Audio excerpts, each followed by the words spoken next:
Hello and welcome back to another Godzilla Battle Line video. Today we're going to be doing our Season 12 tier list. We're a bit into the season, but we have 20 days left, so this is still going to be able to help you guys out for the next 20 days and possibly more into the future. Our first thing going in our tier list is Hedorah. Hedorah is a B tier again, but I do think Hedorah is in a lot better spot this season. With there being a lack of AoE characters, Biollante getting nerfed, and King Hedorah becoming an evolution unit, there is now no AoE characters in the game that don't have to evolve, except for Chet Jaguar Singular Point, who has his own problems right now. So I think Hedorah is actually the top of B, like the very, very top, borderline A, and I think it is a lot better spot right now. Hedorah still deals with the same problems of being very slow, not having that high of a health pool, and being able to be targeted on the ground and in the air. So Hedorah, does have some problems with survivability, but Hedorah is also phenomenal in overtime, and with the lack of AoE options, especially with Biollante not being good on Tokyo anymore, Hedorah is going to be seeing a rise in play. Next, we have Burning Godzilla. I'm going to put Burning back in C. I'm just not impressed with Burning Godzilla. I don't see him too often, and it's honestly been a while since Burning Godzilla has been added. I just don't see him. I don't see too many level 10s either, so it's still a level thing. But at the same time, Super X just chips down Burning Godzilla from so far away, and people have had time to max out their Super X's. So Burning Godzilla is just fighting an uphill battle of trying to even make it to hit stuff without losing half his health already. So it's very tough for Burning to get going. And I feel like Burning is only good on a couple maps. Like, I don't think he's very good on Tokyo. You really have to stall him out in water to try to build up that explosion damage as much as you possibly can. Next is Kiryu. Kiryu's gonna go back into A tier. Kiryu's always in this weird boat of I don't see him very often, and he's also underleveled, but he's such a good unit that he just makes it into A tier. As far as this season goes, with Psychic Chorus nerfs happenings, Kiryu does have a lot better time of taking out Super X's and going into the back lines and doing what he needs to do. Kiryu is, I think, in a lot better spot than he was last season. Next is Godzilla Ultima. We are going to put Ultima in B tier. Oof. I know. I could already hear the sounds of anger coming through my phone. Ultima being B tier does not mean Ultima's always been the same. It's how the meta shifts and how the team building shifts. So because Batra and Fire Rodan are such strong evolution units, they take the spot of being prioritized, which means if you run Ultima with those two units, you have 3 evolution units. So the fact that Ultima is an evolution unit holds him back severely, because if he was the best evolution unit in the game, you would just build around getting him evolved and solo winning the game. But he's not the best evolution unit in the game.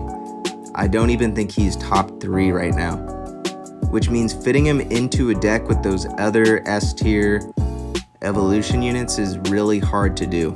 I still think Ultima is a good character.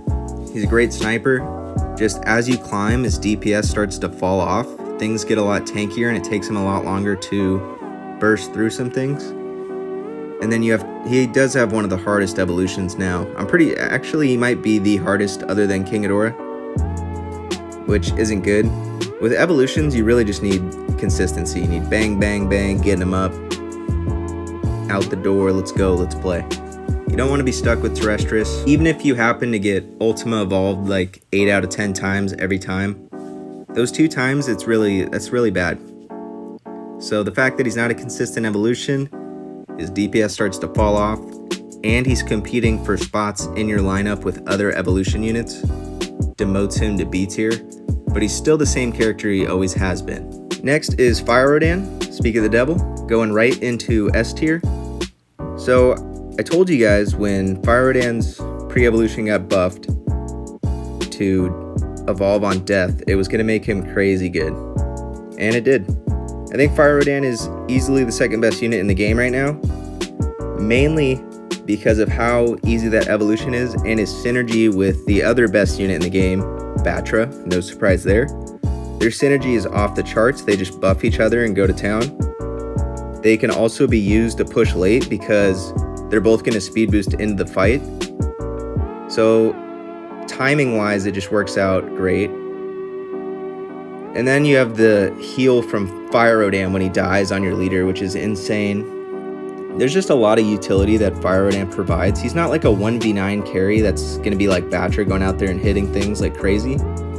But with the Batra buff, he does hit really hard. And then on top of that, he does have access to G89 boost and other damage boosts like that. The speed boost is phenomenal. I love the speed boost. It's only 5 seconds, but you know, 5 seconds is still a long time. Like, it gets the job done. It speeds up whatever you need to get into those fights quicker. Fire Rodan is just insane utility. He does damage, he evolves easily, he heals, he speed boosts. He's kind of the new 5-tool player. Love to see it. He's my favorite monster in the game. Hope you guys like it, because he might be broken now. I'm happy with it, but don't know how many other people are happy with it too. Also, with Fire Rodan, speed boosting is bugged in this game. So, if you try to slow something that is speed boosted with a Sande or with Mechagodzilla, it is not going to slow it. It's going to extend the speed boost, which is, I'm pretty sure, is a bug. But that bug does play nicely into Fire Rodan's kit. It benefits off of him a lot. He's the only unit that gives off a speed boost. So the fact that that bug exists and Fire Rodan is now good is a huge benefit to him, and it does lower the viability of units that slow. Fire Rodan S tier, love him. Next is attack Copters. We're gonna put that in D. Don't like it that much. I think, you know, it might be better than what it is. I don't think anything's super horrible. If you got it to like max level and tried it out, I'm sure it would do decently.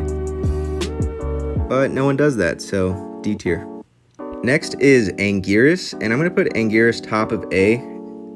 I've been using Anguirus for so long now, guys, and been telling you how good he is. And I just don't see that many people doing it. I just don't see that many people doing it. I see these level 30 Mechagodzilla, I see these level 30 Rodans, I see level 30 Kamacuruses and Manilas. Where are these level 30 Anguiruses, you guys? Do you not believe me? Do you not believe me? This dude is a freak of nature. He's got 4,400 health for a 4 cost.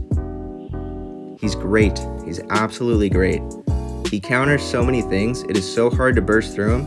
And he's just the best, one of the best things you could have in the front lines in the game. So Anguirus, easy A tier. Please start investing in him. Trust me, he's amazing. I use him all the time. Next is Batra. Batra. Going back into S tier at the very top. Batra's OP as hell. Still no nerfs. Batra's buff isn't even what's kind of OP anymore, because it did get nerfed from 50 to 30. I mean, the buff's still great, don't get me wrong.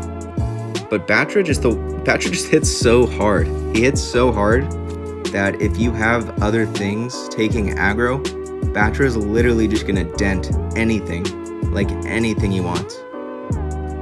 Not only that, the buff hits anything he wants. You can buff whatever you want in the game. And then you have Batra out on the field, who is just hitting like a truck because he always buffs himself. A true menace, easy evolution. Batra's just Batra, man. He's just here and he's staying, I guess. No nerfs. I mean, he has been nerfed, but he got such a massive buff so many seasons ago that the nerf didn't even matter. Still doing great. Next is Biollante. We're gonna put right in the middle here. Biollante is worse than she was last season, but pretty much it's only noticeable on Tokyo because there's no water to spawn her in. And her without water is like a shell of herself, let me tell you. You're gonna be surprised when you see how much Biollante, I mean, I'm sure you already have experienced how much Biollante does without the water buff now. It's pretty minuscule. it's still good. It's not like she's useless, because like for a 3 cost, she should be designed just to take out swarms. But I mean, as a unit, not in the water, she's pretty not great. You know, so you want to spawn her in water. She's only going to be viable on London and New York, I think, are the 2 maps with water. So any of the, you know, that's 66% of the time you're going to be playing on those maps. So Biollante is still extremely viable as far as those maps go. But playing her on Tokyo is a death sentence unless you're like rocking a level 30 bio. Just don't do it. Swap to Anguirus, swap to these other things. It's why they're also a lot more viable this season, because Biollante needs to be replaced on Tokyo. She just does. That is the reality. If you're sticking with Biollante and yours is like level 10 to even 15, that's not a good play. But Biollante is still pretty great. If you are running her not on Tokyo, it's perfectly fine. Just make sure you're always spawning her in water. Next is Stealth Bomber, gonna go back into D tier. Just trash. Do I got anything more to say? Not really. Just pretty trash. Next is Psychic Chorus. Now, remember how I talked about Manila and why he was B tier? And it's because people like just kind of take too long to see why something drops in the meta. If I see people still running Psychic Chorus, like, just don't, please. It's not good anymore. Remember how I'd always say level 20 Psychic Chorus was the key? Get that thing to level 25. Level 25 is the magic number. Well, let's say you have a level 40 Psychic Chorus now. It's healing less than the old 25. Translation of that is Psychic Chorus has been gutted. It's been literally gutted to the ground. Now, Psychic Chorus isn't that bad. That's why I put it in B tier. People with level 30 Psychic Choruses can still use it, can still find uses for it, like helping Terrestrius get evolved or keeping something alive, but in the grand scheme of things, Psychic Chorus is not even close to what it was. And I think you're better off just swapping to something else. Overall, I'm pretty disappointed with the Psychic Chorus nerfs because I feel like it's going to go back into obscurity. They should have shifted it to only healing ground units and kept the heal how it was, but here we are. Moving on. Next is Descadora. Descadora, it's really hard to rate the 4 stars that aren't in the shop on a tier list because they're just not playing the same game, right? It's so much harder to get pieces for them. So even if someone has like a level 10 Descadora and is doing great with it, most people don't. And you can't really put like Descadora in like S tier because one person's doing good with it, right? When it comes to rating these units, you kind of just have to listen to what I say about it and make your own opinions based off that. So Descadora is great. I think Descadora is better than King Hedorah. For 7 cost, if they're at the same level, Descadora does way more damage and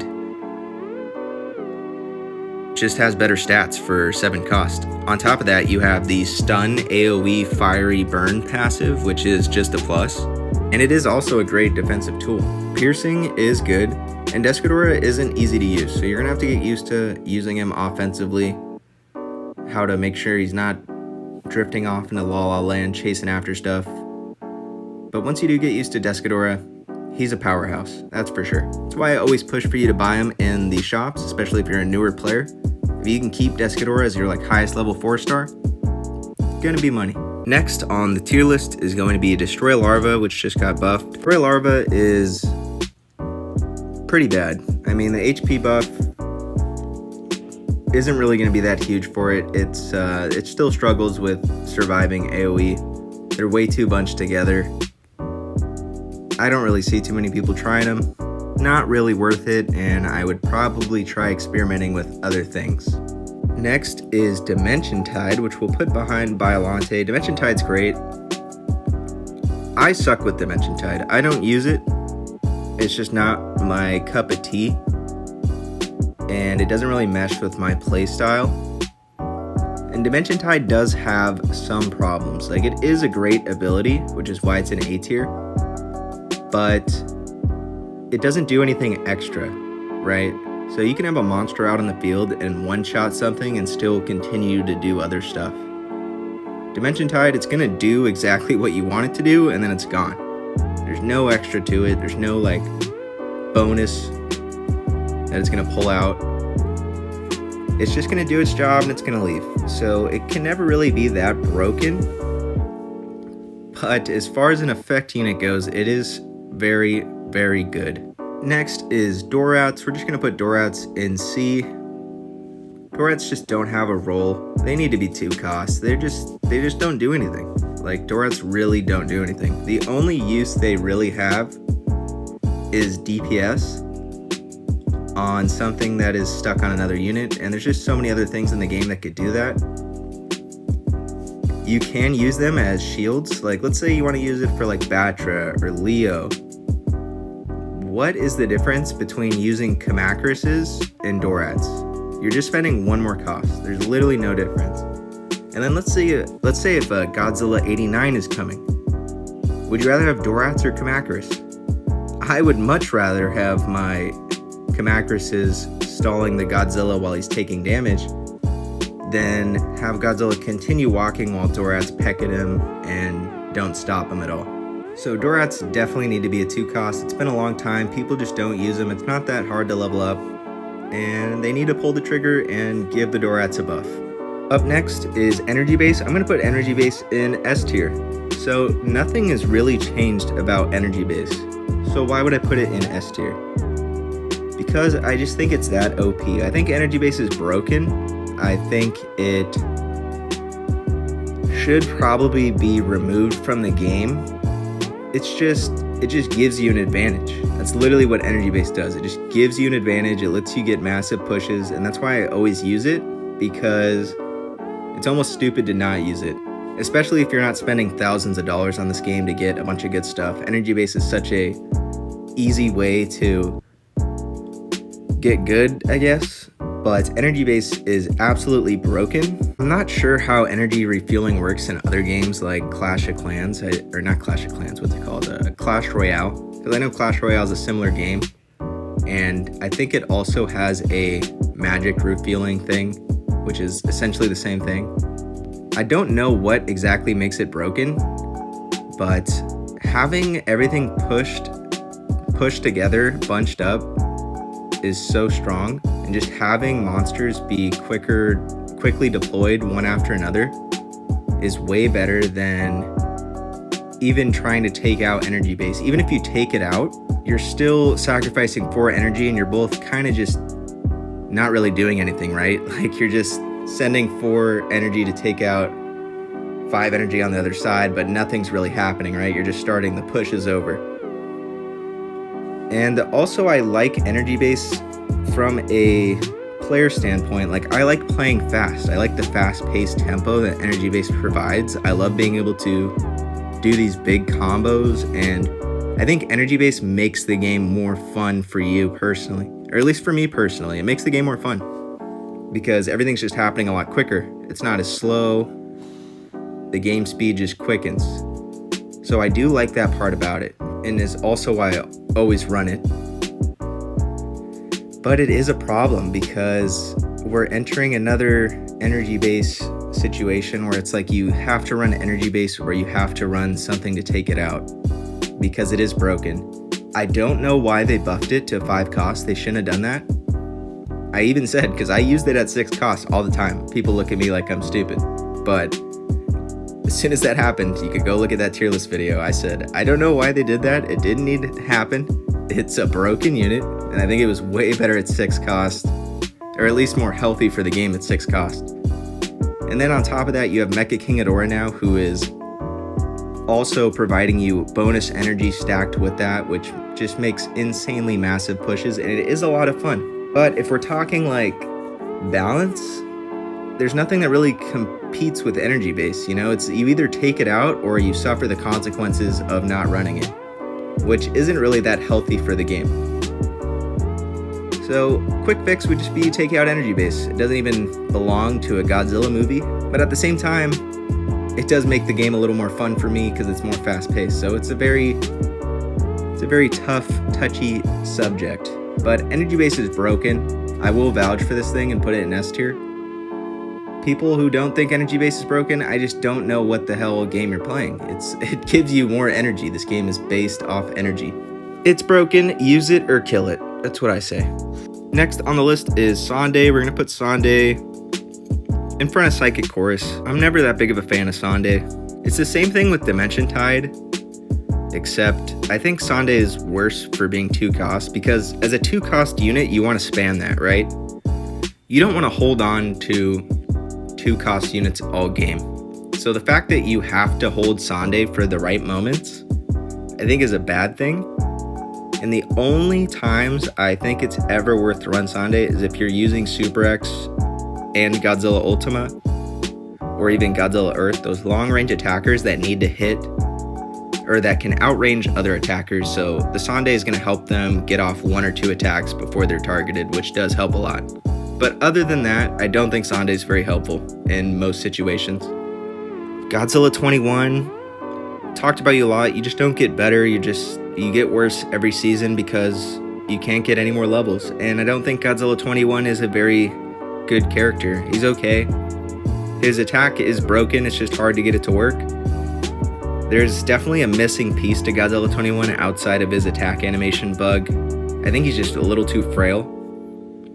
I mean, Legendary Godzilla is a pretty beefy ass boy. Like, why is this dude so frail? I don't know. Honestly, it doesn't even matter. He's not really in the game anymore. Don't really need to spend too much time on him.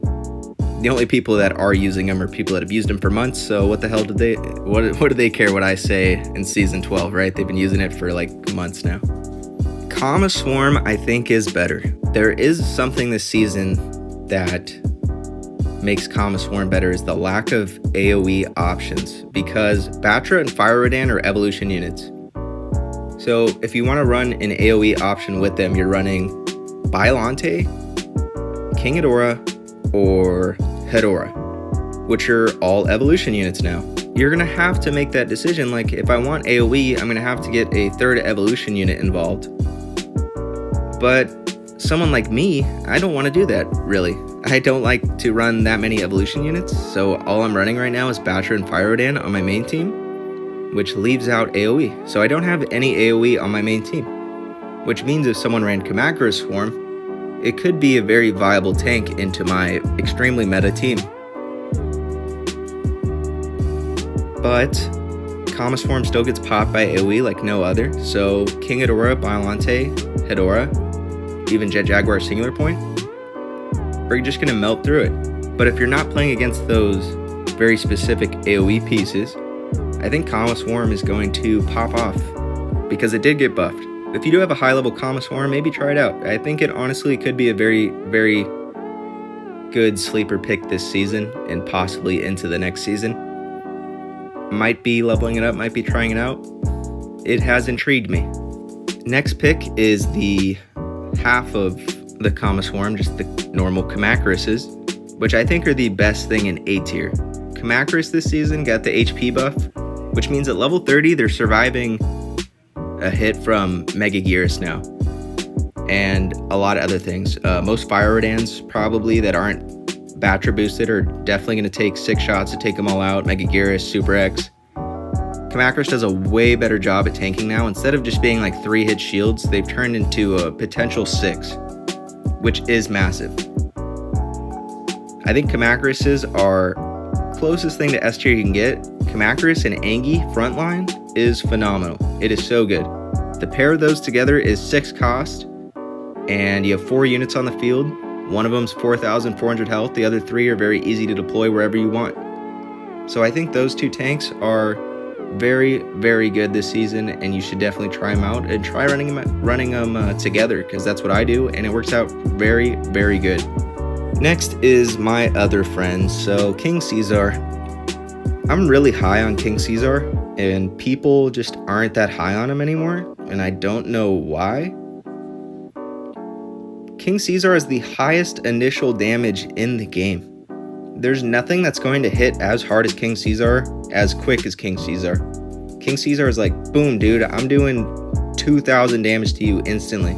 That's my job. There's nothing else that can do that. King Caesar at level 30's charge is more damage than Godzilla 89's normal attack. And I think we all know if Godzilla 89 hits anything, it is a massive, massive dent. Even one hit on a leader feels chunky, right? No one likes to take a G89 hit. So let's put it on King Caesar, who's a 4 cost, does more damage than G89, and moves a lot quicker. The amount of pressure you can generate with King Caesar is insane. There's so many different roles you can have for him. He works great on defense. Whenever you have a massive push coming at you and there's like a Biollante on the ground, you need something to take, personally me, I need something to take out that Biollante. I need something to hit even G89 and Anguirus. When there's things coming at you that are a threat and you need massive damage out quickly to take care of it, King Caesar just does that. Think of like Dimension Tide is a effect unit that does like 700 damage, something like that, right? In a big AoE. King Caesar is a 4 cost, so the same exact thing, and does like 2,000 damage. And if you're counting like the auto attack with the charge, and it only takes him like 1 second to get an auto off, right? He usually will get at least one auto off after his charge. It's around 2,000 damage, and it's single target, but it's massive. And having that single target massive charge damage is huge. On top of that, King Caesar does not disappear after he does that, like Dimension Tide would. King Caesar can do it again. So you could potentially do like 4,000 damage off 2 charges. It's just massively, massively strong. It's crazy value. And King Caesar has amazing synergy with Batra and Fire Rodan. Because you could speed boost King Caesar, nothing can slow him while he's speed boosted. So if you want to go for a Batra Larva, they have to deploy Anguirus or Anguirus. You can't deploy Mechagodzilla anymore. You can't Sande it, because if you Fire Rodan speed boost King Caesar, nothing can slow him until the speed boost wears off. And if you time it right, there's no possible chance they can slow before you take out their larvas. So King Caesar being able to combo with Batra and Fire Rodan for speed or damage is a huge benefit to him and makes him extremely viable. I also think Energy Base is broken. I run it all the time, and King Caesar and Anguirus are also the best things to defend the Energy Base from Kiryu and Magira. They 1v1 them extremely well and can keep them off your Energy Base and preserve it. A lot of things going for King Caesar. I think he's great. I get people don't like him. They waste the charge on Anguirus or get Mechagodzilla slowed, but there's ways around that. The only real bad thing about King Caesar is Anguirus, right? But even if they waste their Anguirus on King Caesar, that just leaves you, your Super X, Batra, Fire Rodan, other amazing things to not have to deal with the Anguiruses. So I honestly don't think it's that bad. King Caesar doesn't really have too many counters, and I just think he's great. So use him. Up next, Markalite Cannon. Gonna put it in C. It's not very good. Talked about it a lot. If you want to hear my opinion, if you love Markalite Cannon, you really want to hear my opinion on it, you could watch another tier list video. Ouch. Next is Emba Base. Emba Base is okay. It's definitely better than Copters. Emba Base is just very matchup dependent. It can be oppressive and it can be useless. The enemy team can stall on it. But the fact it can do some crazy things sometimes, I'll just put it at the bottom of B tier for now.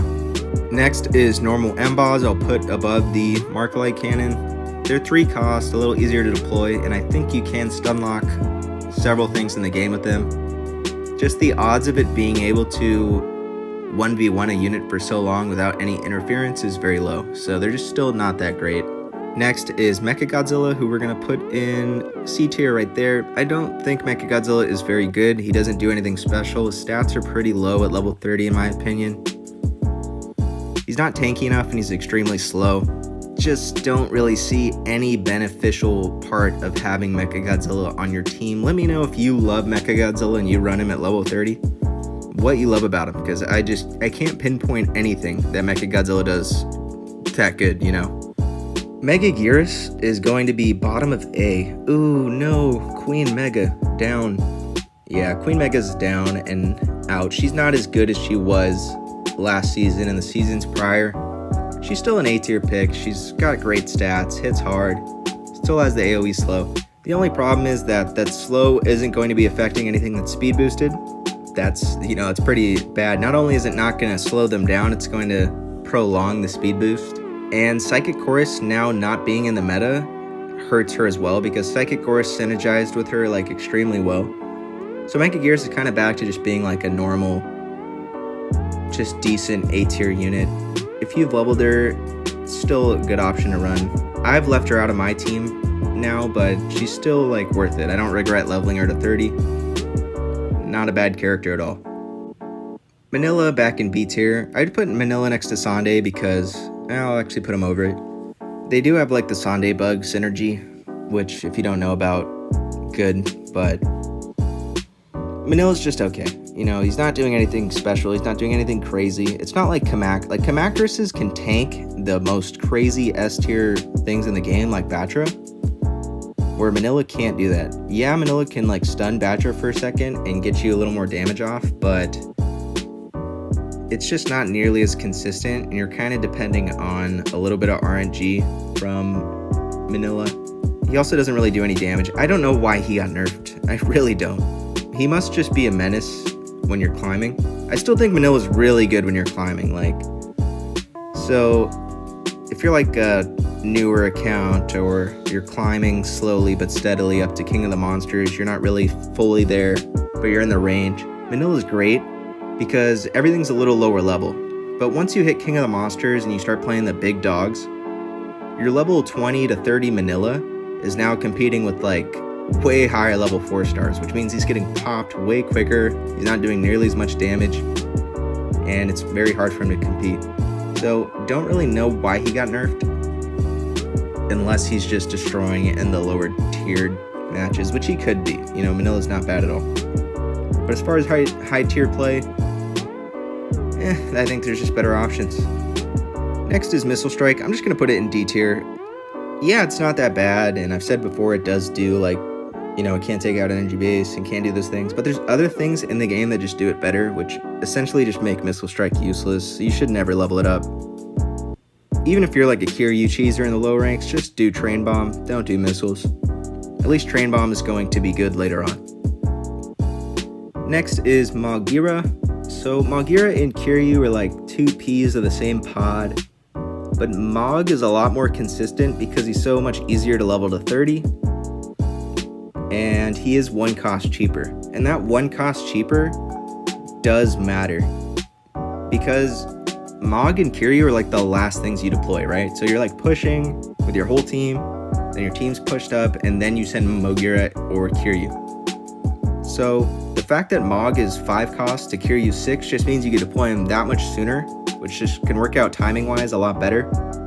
It's also a lot less risky, so let's say you're sending them for energy base, Mog can do it for 1 less cost, which makes it a lot less risky. And they still do get countered by the same things. So King Caesar and Anguirus counter Magira and Kiryu off the train bases, or off the energy bases. But Chimacruses can counter Mog, but Chimacruses can't counter Kiryu. So it's like, it's just little things. They're very similar, but I do see Magira getting the edge over Kiryu, especially with high-level players that have level 30 Mogs. They just prefer it over their, 8 to 10 Kiryus right now. So for that reason, I'll just put Mog right there.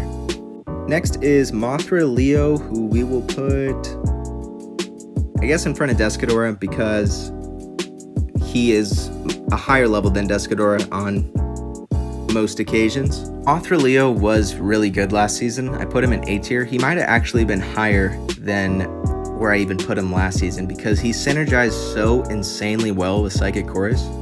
He actually became just one of the hardest things in the game to kill, like a very high level Leo, because it has like over 3,000 HP. Then you have a Psychic Chorus heal, and he's a flyer, so it's just extremely hard to kill him.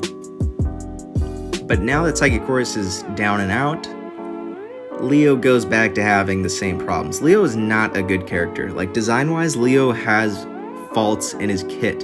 The thing that made him good last season was his fat HP. He has a fat HP stat, and Psychic Chorus was broken, so it just synergized with Mothra Leo so well.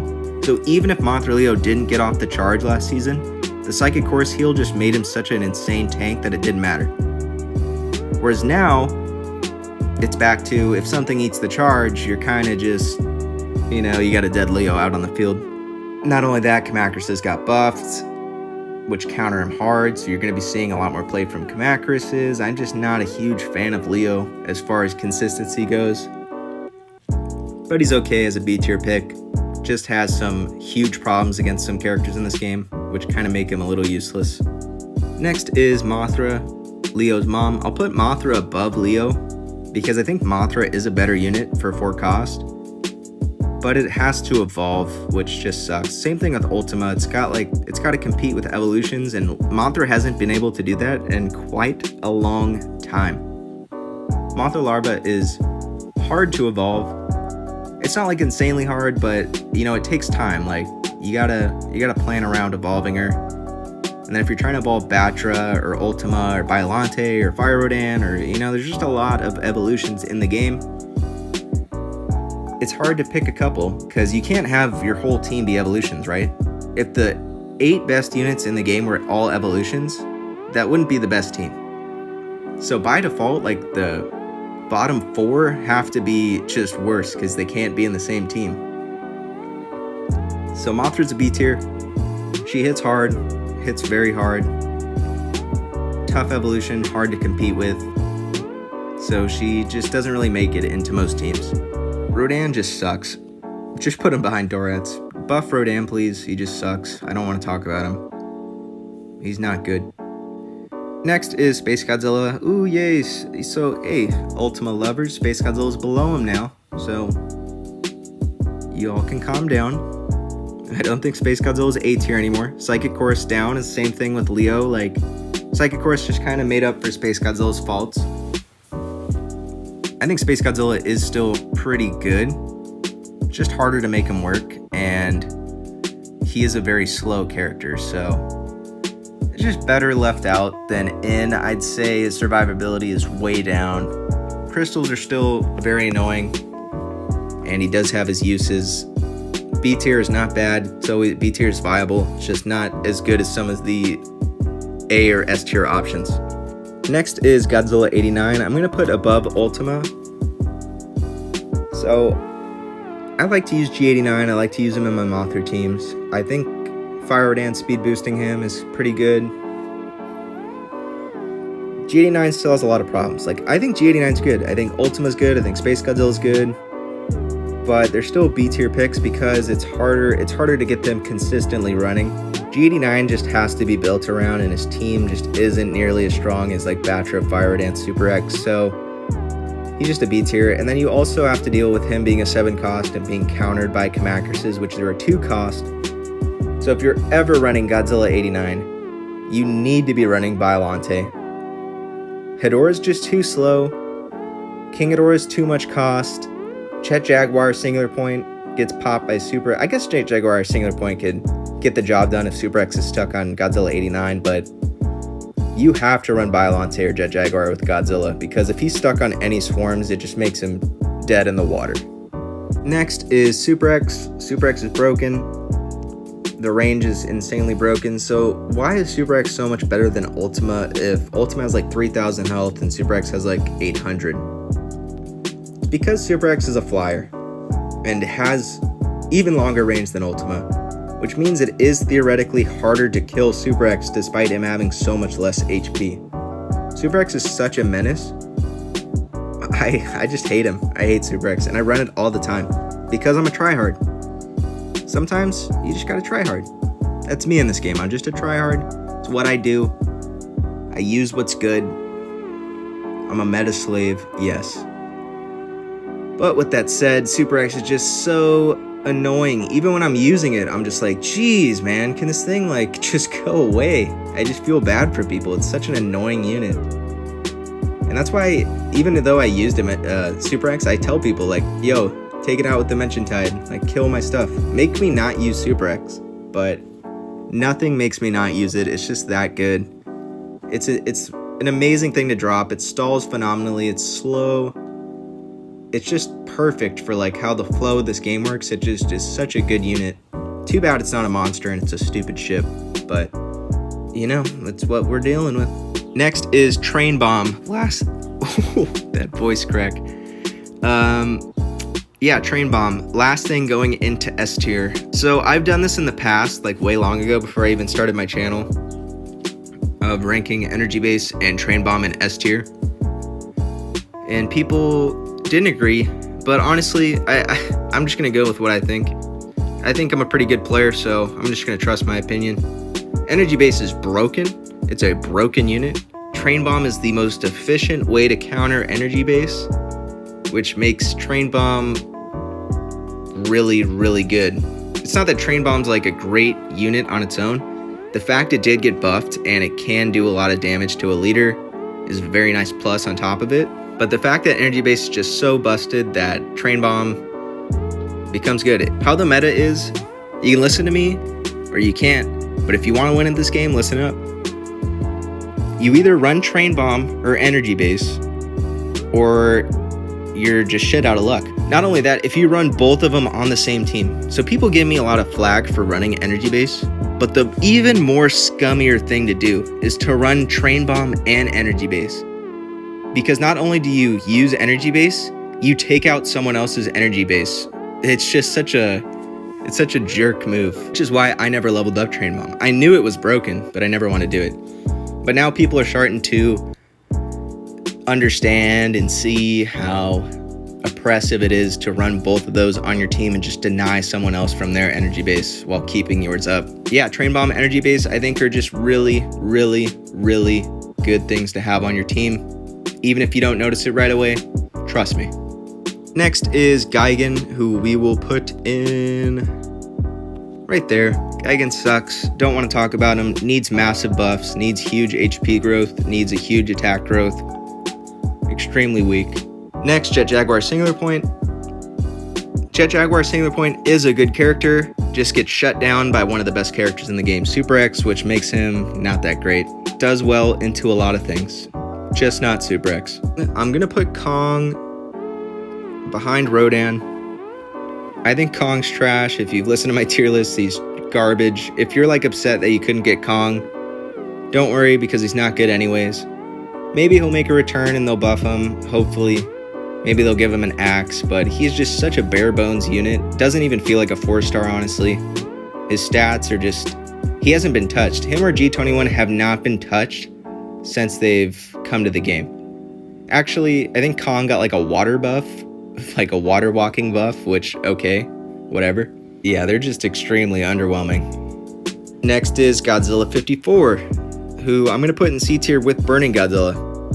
They experience similar problems where they're extremely slow and they're supposed to be tanky, but because they're underleveled, they're just getting pecked down way too hard before they can even make it to the fight. So they're just struggling, which is why I think G54 got buffed. But with G54 specifically, you just need the other Godzillas at a decent level, and it's just a very tough requirement. So it's very hard to vouch for G54 any higher than C tier in high level ranked play. Next on the list is going to be Gigano Four. I'm going to upgrade Gigano Four to B tier. I mean, I put him in C last time. It's not like any opinions I've had on him have changed. It's just any 4-star that's not in the shop, they're kind of almost in their own individual tier list. It's very hard to rate them. I think Gigano 4 is great. I think he's going to be very good in the future. It's just, I'm not seeing it yet. But I'm going to put him in B tier just to like show my belief in him that like, yes, I do think he's going to be good. I think he is on par with like Hedorah as far as viability goes in the future. And you should definitely want to be pulling Gigano 4. He's 4 costs, one of the best 4 cost 4-stars. Not bad at all. Next is the Kid ship. I'm going to put it top of D. I don't think Kids is actually even bad. I think it's pretty good spell. Just the fact that it's 6 cost makes it really bad. So it's a cost issue with Kid ship. It's not really an effect issue. But yeah, 6 cost is just brutal. Can we please nerf it? I don't know how hard it is to change a number from 6 to 4 in game, but you know, it's taken them a couple months, and you know, maybe we should help them out. Be like, hey guys, you just lower it from 6 to 5, and then here's the hard part: is you lower it one more from 5 to 4. There you go. Next is Godzilla Earth, same boat as Hedorah and Gigano Four. I think they're top of the line 4 stars that aren't in the shop yet, along with Kiryu, who's currently in A tier. I think those are 4 of the best things you could be pulling, and I think we'll make an appearance in the meta down the line a lot sooner. Godzilla Earth does have the fact that he's really good at level 5 vouching for him, but he is 9 cost, and it is a huge, you know, it's going to take a lot of time to really get good at how to perfectly use Godzilla Earth. But I will say this, that new targeting buff they did was phenomenal. It was amazing. I didn't even know they could do that, because, you know, you got units like G21 who have huge problems, but they managed to fix Earth. He'll follow and shoot. He will miss still, but it's a different feeling. Like, he's not going to miss blatantly anymore. He's going to follow and hit, but if there's just weird little situations you will see him miss, but it's a lot more consistent. Really good for Godzilla Earth. If you were high on him before, you should be even higher on him now. It is a very big buff. Next is Chet Jaguar. I'm gonna put Chet Jaguar in D tier. He's god-awful. Like, even though he shuts down G89 and Anguirus, there's not really, like, that's not gonna make him C tier, I don't think. If he's useless against 95% of the roster, like, useless, why would you even run him? Not only that, the pre-evolution is not even like something you could try to make work without evolving. It's just not gonna happen. Pretty bad. I mean, there is a combo you can do where you can kids the Chet Jaguar pre-evolution, and it'll continuously give off a buff. So if you want to make that 10 cost combo work, you know, good luck. And the last thing on our tier list is going to be Mecha Adora. So I don't rate pre-evolutions by themselves. I always include it with the character. So King Hedorah is technically out of the game now, and it's just Mecha Hedorah as far as my tier list goes. But I don't think the Mecha Hedorah evolution really did anything for the character. The 45-second evolution, which means you are stuck with that King Hedorah on the field whenever you deploy it, which makes pushing with it harder to do than before. So you're really hoping it turns into Mecha Hedorah. But then if it turns into Mecha Hedorah, it still doesn't feel like, it doesn't feel game changing to me. I just haven't had, I've been able to do it, and it just doesn't feel impactful, you know? It just feels like it just happens. Like, okay, our King Hedorah is a little faster, attacks a little quicker, and hits a little harder, but it's such a hard evolution that it just can't be even seen as consistent, and I gotta put it at bottom of A. And the only reason I put it at bottom of A and not top of B is because it does have AoE, and AoE is pretty big, which is why I think Hedorah is like top of B. Bylante is still pretty good. You can survive without AoE, but keeping your opponents honest by having AoE in your deck can be very nice for you. But I just don't see King Hedorah, you know, as that great of a character to substitute in. Also, which I didn't mention, which is a huge point, King Hedorah is now an evolution unit, which means he's competing for evolution spots in your deck. So you already have Batra, Fire-Rodan, and Bylante, 3 pretty good evolution units. Are you gonna fit in King Hedorah? You know, it's tough. It's tough. Like, even if a character is great, which I think Mecha Hedorah, Godzilla Ultima, evolution units that are still very good characters, it's just very hard to mix them in when you already have other great evolution units in your deck. I think things like Magira, King Caesar, Anguirus, Kamakris are way better options to be running with Batra, Fire-Rodan, Super X than Mecha Hedorah or Godzilla Ultima. But with that said, that is our tier list for the season. Let me know what you think. We did make some crazy changes. I'm sure it alerted some of you. Seeing Energy Base and Train Bomb in S. Let me know what you think of Fire Rodan. Let me know what you think of Mecha King Adora. Leave a like, subscribe, and I'll see you in the next one. Thank you guys for watching. Have a good rest of your day.